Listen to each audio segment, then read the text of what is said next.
Tentang PLS di Go Bimbel, ini ada dua video. Ini video pertama tentang bagaimana cara mengeluarkan PLS-nya di HP tutor. Jadi semua tutor itu bisa melihat PLS siswa. Nah, PLS itu apa? Silahkan install Go Bimbel, kemudian login. Login jadi tutor ini ya. Ini jadi tutor, namanya tag tutor di atas sini. Kemudian paling bawah sini itu ada menu PLS ini. Tipe belajar siswa. Kemudian di sini ada siswa B misal. Nah, ini PLS-nya untuk siswa B. Kemudian untuk ini yang lain belum ya, belum saya isi PLS-nya belum. Kemudian yang sudah ini. Nah, hasilnya seperti ini. Jadi intinya tutor itu bisa melihat kondisi siswa dengan lebih cepat dari PLS ini. Nah, PLS sendiri itu apa? Ini sebenarnya analisa bakat melalui sidik jari. Jadi sebenarnya sidik jari yang kita sinkronkan dengan Go Bimbel. Nah, di sini bisa dilihat ya, ada AQ, kemudian ada EQ, kemudian ada dominasi otak, kemudian kamu adalah orang normal, kamu bisa belajar secara mandiri atau bersama dengan teman tanpa masalah. Jadi kan tiap anak nanti hasilnya itu berbeda-beda. Kemudian bisa dilihat tipe belajarnya, itu audio text. Oh, berarti dia caranya diskusi. Kreativitas, berarti kita sebagai tutor itu harus memunculkan kreativitasnya, gali kreativitasnya, digali tentang kreativitas. Kemudian mikrokinestetik, kemudian makrokinestetik. Kadang apa yang kamu pikirkan tidak masuk akal bagi orang lain. Kemudian belajarlah komunikasi di mana dapat diterima oleh semua orang. Jangan menganggap remeh orang atau urusan.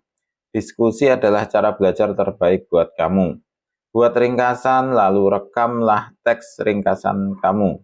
Kemudian dengan secara berulang-ulang, jika tidak memungkinkan, bacalah dengan lebih keras. Jadi kalau dia baca itu butuh lebih keras. Agar telingamu mendengar suaramu sendiri. Gunakan kreativitas, trial dan error, mencoba dan salah. Jadi kalau kreativitas itu cara belajarnya coba, kemudian oh salah, coba lagi, salah, coba lagi, seperti itu. Gunakan sketsa atau coretan-coretan dalam memahami materi. Jadi kalau sistem audio ini itu tidak membaca, menghafal itu enggak. Jadi dia lebih ke nalar. Misalnya belajar tentang kubus, kamu perlu menyentuh, melihat langsung dari berbagai sisi, dapat memahami langsung dengan kubus. Jadi kalau ya ini untuk kinestetiknya ya. Kalau kinestetik itu harus benar-benar menyentuh barangnya.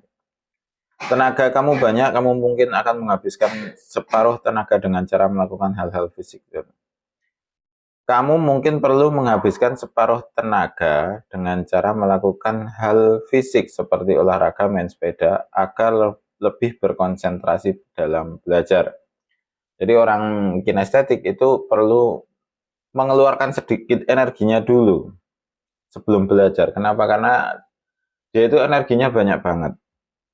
Jadi kalau energinya belum habis, kemudian belajar, kok belum habis? Belum, energinya itu full, kemudian belajar, dia akan usil banget. Konsentrasinya susah karena pengennya pergi aja gitu. Sebelum belajar, kamu perlu aktivitas fisik untuk menghabiskan separuh tenaga dulu. Sisanya separuh untuk belajar agar tidak mengantuk. Jadi jangan dihabisin full. Jadi perlu apa ya, pemanasan tapi dalam bentuk fisik itu. Di sini ada kelebihan juga, penuh energi. Jadi tenaga ototnya itu besar banget. Kemudian kelemahannya usil, sangat usil. Seperti itu. Ini untuk PLS. Jadi tutor itu bisa melihat kondisi siswa secara langsung. Nah, untuk catatan-catatan itu sebenarnya bisa dilihat di sini, catatan siswa ya. Ini catatan dari teman-teman tutor lain yang sudah pernah mengajar. Jadi catatan khusus, bukan tiap masuk les diberi catatan, setiap masuk les diberi catatan, enggak. Jadi catatan-catatan penting yang sekiranya penting untuk diberikan ke orang lain atau tutor lain. Nah, ini ada. Nah, kalau enggak ada ya enggak apa-apa gitu kan. Kalau enggak ada ya enggak apa-apa. Jadi jangan dipaksa harus ada catatan gitu ya.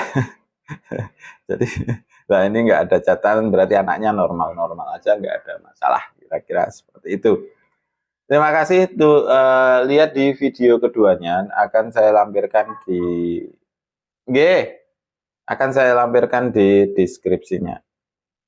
Terima kasih, selamat mencoba dan semoga sukses selalu.